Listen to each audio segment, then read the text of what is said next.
បាទសួស្តីលោកគ្រូនៅក្នុងវីដេអូនេះខ្ញុំនឹងបង្ហាញអំពីរបៀបរៀបចំគ្រប់គ្រងថ្នាក់រៀនសិស្សនៅក្នុងប្រព័ន្ធគ្រប់គ្រងសាលារៀនថ្មីហើយនឹងដែលនឹងត្រូវយកទៅប្រើប្រាស់ជាមួយនឹងថ្នាលថ្មីដែរបាទអញ្ចឹងអានេះគឺជាថ្នាលចំនួនទី1បើសិនបើលោកគ្រូពិបាកស្វែងដើម្បីឲ្យងាយស្រួលខ្ញុំឲ្យចូលក្នុងថ្នាលដំបូងរបស់យើងទៅយើងចុចលើពាក្យសហថ្នាលមកយើងនឹងអាចឃើញ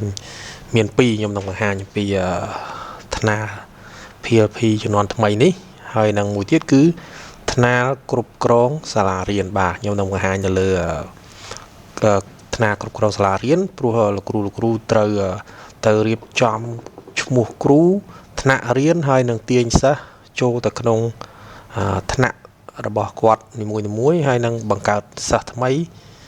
បានផងដែរនៅក្នុងថ្នាក់គ្រប់គ្រងសាលារៀននេះហើយគណនេយ្យទាំងអស់នោះ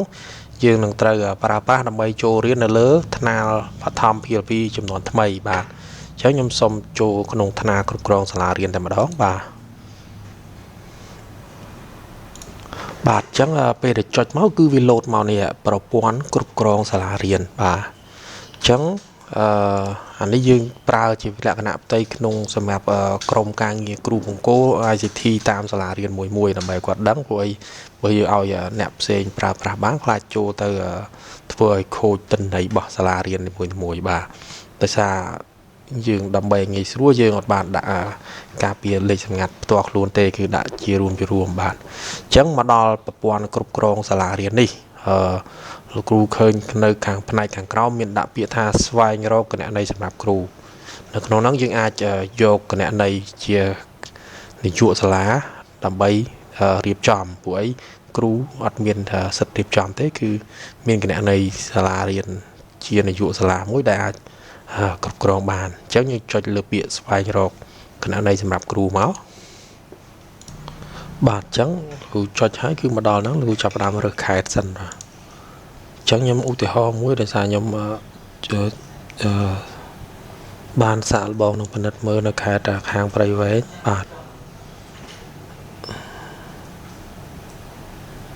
បាទអញ្ចឹងខ្ញុំសាកល្បងខេត្តព្រៃវែងហើយបោះលោកសាលាលោកគ្រូយ៉ាឌីនតែម្ដងបាទអញ្ចឹងជ្រើសក្រុងស្រុកមកកញ្ជ្រៀតបាទហើយជ្រើសរើសសាលារៀនមកឥឡូវខ្ញុំមានសាលារៀនបឋមសិក្សាកញ្ជ្រៀតមកបាទលោកគ្រូយ៉ាឌីនតែម្ដងបាទ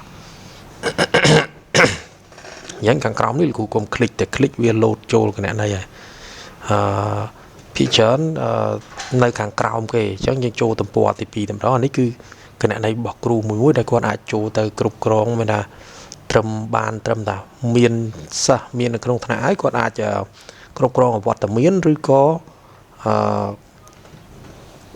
បង្កើត QR អីសិស្សបាទកែប្រែព័ត៌មានឲ្យសិស្សអីហ្នឹងគឺលោកគ្រូអាចចូលក្នុងនឹងបានតែដោយសារយើងត្រូវការបង្កើតថ្នាក់ថ្មីហើយនឹងទាញសិស្សចូលថ្នាក់យើងត្រូវប្រើគណនេយ្យប័ណ្ណនាយកសាលាដែរប្រហែលជានៅទំព័រទី2ទំព័រចុងក្រោយគេយើងបាទអញ្ចឹងចុចមើលទំព័រទី2ឬទៅក្រោយគេម្ដងបាទអញ្ចឹងទំព័រក្រោយគេមានដាក់ថា Director សាលាបឋមសិក្សាកញ្ជ្រៀតបាទអញ្ចឹងគ្រូចុចអាកន្លែងឈ្មោះអ្នកប្រើប្រាស់នឹងតែម្ដងបាទយើងរោលជានាយកតែម្ដងបាទពេលមកចុចមកគឺជាអញ្ចឹងពាក្យសម្ងាត់យើងដាក់ថាសម្រាប់គ្រូគឺ teacher at 1 2 3ដល់ពេល director នាយកសាលាយើងដាក់ director អញ្ចឹងទៅបាទ add 1 2 3បាទអញ្ចឹងយើងចុចចូលក្នុងប្រព័ន្ធបាទអញ្ចឹងខ្ញុំចូលបានហើយបាទនេះអញ្ចឹងចំនួនសិស្សគឺយើងអត់ទាន់ឃើញទេដោយសារយើងអត់ទាន់ add បាទថ្នាក់រៀនសរុបតែពិតសិស្សគឺនៅក្នុងនឹងរួចអស់ហើយតែយើងត្រូវការចាត់ចែងសារថ្មីថ្នាក់នេះខ្ញុំសាកល្បងបង្កើតមួយសាកមើលទេលោកគ្រូចាំទៅជួយរៀបចំសារថ្មីផងបាទខ្ញុំសូមអធិស្ឋានបាទលោកគ្រូដោយសារខ្ញុំយករបស់លោកគ្រូធ្វើគំរូបាទគ្រូបង្រៀនសរុប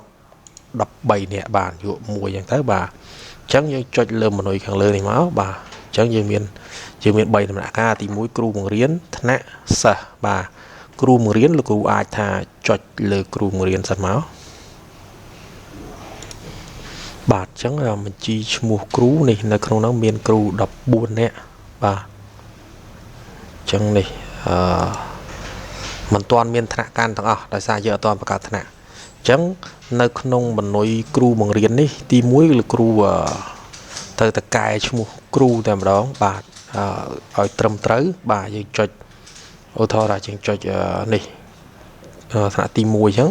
លោកចុច edit មកបាទអញ្ចឹងកែព័ត៌មានគ្រូឲ្យបានត្រឹមត្រូវទាំងអស់បាទព័ត៌មានរបស់គ្រូបន្ទាប់ពីកែព័ត៌មានគ្រូហើយអស់បាទអញ្ចឹងគ្រូហើយអស់នេះដោយសារវាជាប់យើងទាញតិន័យពីប្រព័ន្ធចាស់វាមាន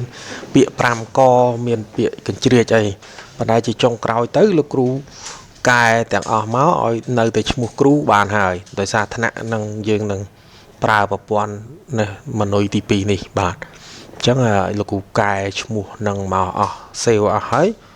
ចឹងនៅសល់តែឈ្មោះគ្រូទៅយើងព្រោះយើងចំណាំឈ្មោះគ្រូហើយបាទអញ្ចឹងកម្រិតថ្នាក់លោកគ្រូកែឈ្មោះហើយកុំភ្លេចកែកម្រិតថ្នាក់កន្លែងគ្រូមករៀនណាកែកម្រិតថ្នាក់គាត់ថាគាត់បរៀនថ្នាក់ទីម៉ានអញ្ចឹងលោកគ្រូមានបញ្ជីដឹងហើយឈ្មោះគ្រូនេះគាត់បរៀនកម្រិតថ្នាក់ទីម៉ានបាទបន្ទាប់មកទៀតលោកគ្រូចូលថ្នាក់យើងចូលថ្នាក់ហ្នឹងមកបាទហើយវាអត់ទាន់មានថ្នាក់ទេអញ្ចឹងយើងត្រូវកើតថ្នាក់អញ្ចឹងនៅក្នុងសាលាលោកគ្រូមានថ្នាក់រៀនប្រមាណយើងបង្កើតចំនួនប៉ុណ្ណឹងមកព្រោះដោយសារយើងអត់ទាន់បានបង្កើតជូនមុនទេមុនគឺជាគណៈនៃគ្រូអញ្ចឹងឥឡូវយើងត្រូវបង្កើតថ្នាក់រៀនសិនបាទអញ្ចឹងថ្នាក់មានរាប់ចំនួនថ្នាក់ទៅមានប្រមាណក1ក2ខ3ខអញ្ចឹងទៅបាទអញ្ចឹងសាលាយើងមិនទេឥឡូវនេះឈ្មោះបន្ទប់នេះអាហ្នឹងជា optional ទេមានថាលោកគ្រូដាក់ក៏បានមិនដាក់ក៏បានដែរហ្នឹងឈ្មោះបន្ថែមរបៀបថ្នាក់ខ្លះគេដាក់1កហើយគេដាក់រំដួលឬក៏ដាក់ស្អីយ៉ាងបន្ថែមទៀតឬក៏សម្រាប់ប្រើនៅផ្សេងអញ្ចឹងកន្លែងសំខាន់គឺថ្នាក់នេះកម្រិតថ្នាក់យើងដាក់ថ្នាក់ទី5ថ្នាក់ទី1លោកគ្រូដាក់ថ្នាក់ទី1មកបង្កើតថ្នាក់ទី1បាទឬក៏ខ្ញុំបង្កើតថ្នាក់ទី2យ៉ាងមកបាទថ្នាក់ទី2កយ៉ាងមកឬក៏ថ្នាក់ទី2កយ៉ាងមកបាទទី2កតមកយើងរើសគ្រូបាទគ្រូអញ្ចឹង2កមានកាលណាយើងសេរីកន្លែងថ្នាក់កម្រិតថ្នាក់ទី2នេះហើយគឺគ្រូនេះយើងគឺកម្រិតដែលយើងបានកំណត់ពីមុនមកហ្នឹងគឺវាចេញតែប៉ុណ្ណឹងតែបើយើងចង់បង្ហាញទាំងអស់បានដែរចុចកន្លែងបង្ហាញគ្រូទាំងអស់ទៅយើងអាចឃើញសិស្សទាំងអស់បាទអញ្ចឹងថ្នាក់ទី2គឺចេញតែ2ថ្នាក់ទេអញ្ចឹងមានលោកគ្រូញឹមសុមនីហើយនឹង2ខមកគ្រាអញ្ចឹងទៅបាទអញ្ចឹងមានថាតើតែមានគ្រូមានឈ្មោះគ្រូកាន់ហើយបានយើងអាចបង្កើតថ្នាក់បានដូចថាបើអត់ទាន់ដឹងថាថ្នាក់ទី2កយើងបង្កើត2កសិនអត់ទាន់រើសគ្រូក៏បានដែរយើងទៅខ្ញុំដាក់2កមួយបាទអត់តែប៉ុណ្្នឹងទៅហើយឆ្នាំសិក្សាប៉ុណ្្នឹងហើយចំនួនខ្ញុំដាក់45នាក់អីចឹងទៅអញ្ចឹងខ្ញុំចុចពាក្យបន្ថែមថ្នាក់រៀនដោយសារអត់ទាន់មានគ្រូកាន់ទេអត់មានគ្រូបាទអញ្ចឹងអត់បើអត់មានគ្រូមានថាយើងបង្កើតអត់បានទេអញ្ចឹងលោកគ្រូទៅបង្កើតគ្រូថ្នាក់ទី2មួយដែលកាន់ថ្នាក់កហ្នឹងបាទអញ្ចឹងខ្ញុំសុំយកដាក់2កទៅព្រោះអីយើងទៅ set ដាក់ថ្នាក់ហ្នឹងឲ្យអ្នកគ្រូញឹមសុំនីកាន់បាទអញ្ចឹងយើងចុចពាក្យបន្ថែមបាទអានេះបាទអញ្ចឹងខ្ញុំបង្កើតថ្នាក់បានហើយបាទអញ្ចឹងតបមកទៀតយើងអញ្ចឹងនេះខ្ញុំបានថ្នាក់ពី2ក1ទី2ក1បាទអញ្ចឹងគ្រូអ្នកកាន់ថ្នាក់ទី2កខ្ញុំសុំនីថ្នាក់ទី2កមុខទ្រាបាទអញ្ចឹងយើងបានបង្កើតថ្នាក់អញ្ចឹងលោកគ្រូបង្កើតថ្នាក់ទាំងអស់នៅក្នុងសាលាលោកគ្រូមានថ្នាក់រៀនចំនួនប្រមាណគ្រូដាក់ប៉ុណ្ណឹងមកបាទតមកយើងមកដល់ទី3គឺសិស្សបាទពេលមកដល់សិស្សនេះលោកគ្រូចុចលើពាក្យថាបន្ថែមសិស្សបាទនឹងបន្ថែមសិស្សអញ្ចឹងលោកគ្រូចាប់ផ្ដើម search អានេះយើងនឹងមានបន្លោះ search មួយសម្រាប់វាយឈ្មោះដើម្បីស្វែងរកថាសិស្សណាត្រូវទៅថ្នាក់ណាអញ្ចឹងបាទ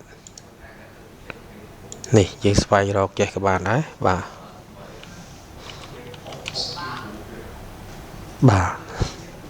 យើងដាក់ទៅនេះឃើញនេះស្រីនុតបាទខនស្រីនុតអីចឹងទៅបាទ សិស្សទាំងអស់ឬសិស្សគ្មានថ្នាក់សិស្សនៅថ្នាក់ណាក៏បានណានេះយើងដាក់ទាំងអស់សិនទៅបាទសិស្សប្រុសសិស្សស្រីអញ្ចឹងទៅបាទ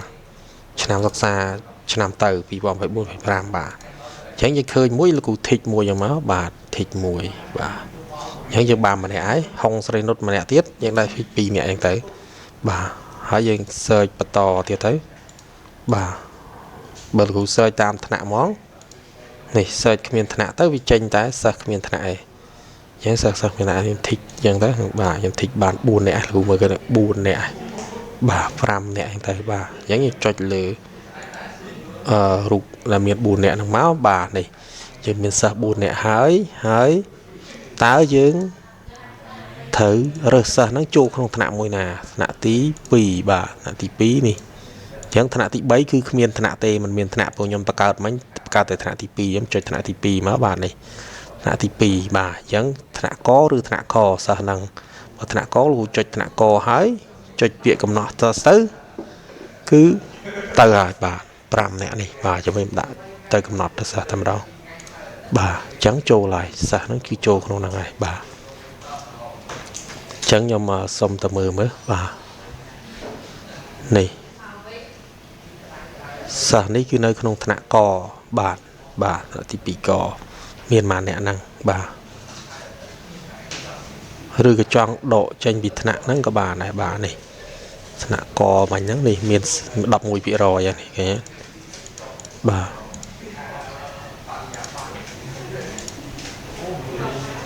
នេះអញ្ចឹងឃើញតន័យគ្រូរៀនមាន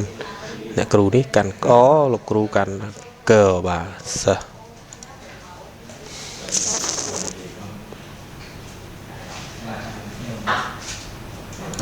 បាទអញ្ចឹងដើម្បីអានេះគឺជាថ្នាក់2កមិញខ្ញុំបង្កើតនេះដោយសារខ្ញុំបានដាក់កដើម្បីយើងឈ្មោះនោះយើងអាច edit ថែមបានអញ្ចឹងអានេះគឺថ្នាក់ទី2កវគ្គនេះគឺជាឈ្មោះថ្នាក់ហើយយើងដូរឈ្មោះថ្នាក់នេះទៅឈ្មោះបន្ទប់វិញអញ្ចឹងឥឡូវយើងជំនួសអានេះដាក់ធ្វើតែពេលយើងត្រូវដាក់ថ្នាក់រំដួលឬក៏ថ្នាក់ស្អីយ៉ាងទៅតាមសារតាមអីយ៉ាងទៅតែឥឡូវខ្ញុំដាក់2កសិនដើម្បីឲ្យងាយស្រួលមើលបាទតែប៉ុណ្្នេះគឺថ្នាក់ហើយវគ្គនេះគឺឈ្មោះថ្នាក់មានថាកខយើងហ្នឹងបាទ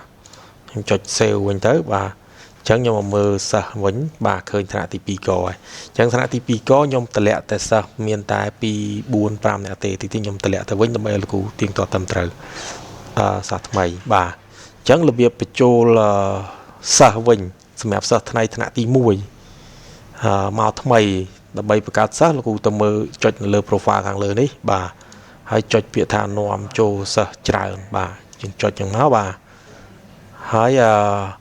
ដើម្បីបញ្ចូលបានបាទយើងបញ្ចូលតាម CSV អញ្ចឹងលោកគ្រូទាញយកគំរូពី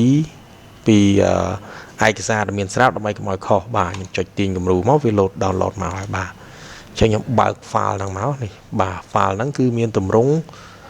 ស្តៀងនឹងបញ្ជីឈ្មោះហៅសិស្សតាមសាលាដែរអញ្ចឹងខ្ញុំអាចថានឹង copy យកតែម្ដងហើយពាក្យសម្ងាត់សិស្សលោកគ្រូអាចបង្កើតខ្លួនឯង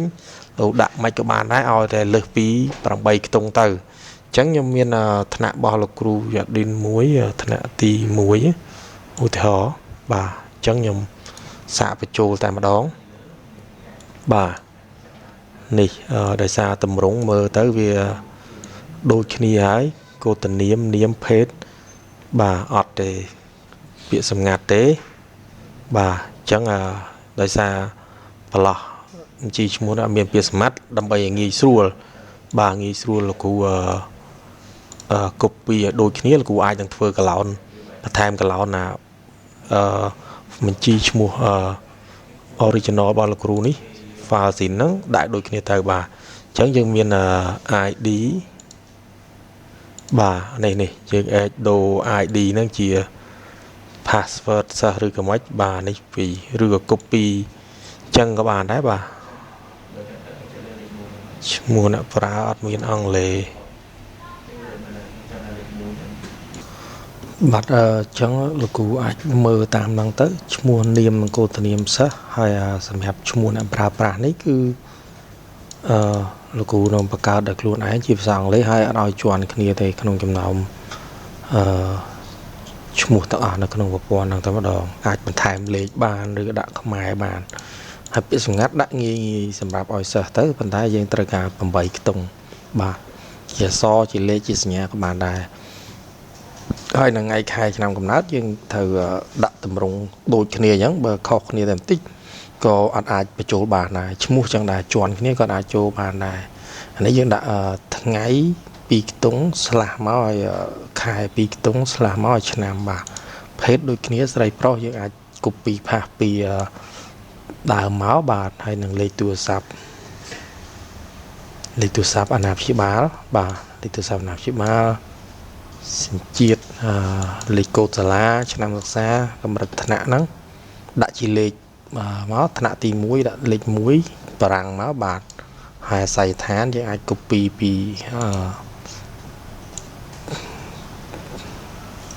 ទីកន្លែងកំណើតរបស់សិស្សហ្នឹងបាទហើយបន្តមកទៀតយើងមានព័ត៌មានឪពុកម្ដាយបាទឈ្មោះនាមកូដនាមមកបាទឪពុកមុនបាទអាស័យដ្ឋានពុកតមកព័ត៌មានម្ដាយបាទដាក់ដូចគ្នាយ៉ាងមកបាទអាស័យដ្ឋានយ៉ាងដូចគ្នាបាទ copy ផាសតាមទម្រង់ហ្នឹងហើយលោកគ្រូ save file ហ្នឹងហើយបាទ save file ហើយយើង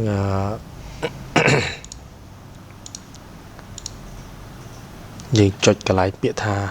នាំចូលនេះនាំចូល Excel SCV ហ្នឹងមកបាទហើយស្វែងរក file ដែលយើងបានបំពេញហើយមិញហ្នឹងទៅបាទចុច open ទៅបាទអញ្ចឹងវានឹង load មកឲ្យលោកគ្រូផ្ទៀងផ្ទាត់ហើយបាទឈ្មោះអ្នកប្រើប្រាស់យើងអាចកែបានបាទហើយយើងចុចយើងអាចបន្ថែមបានច្រើនផុត70នាក់ដែរបាទអញ្ចឹងយើងអាចចុចពាក្យថានាំចូលទៅគឺបានហើយបាទគួរអាចសាកបងទៅហើយយើងអូសខាងក្រោមនេះមកអាចមើលព័ត៌មានអាណាព្យាបាលបានថែមទៀតបាទ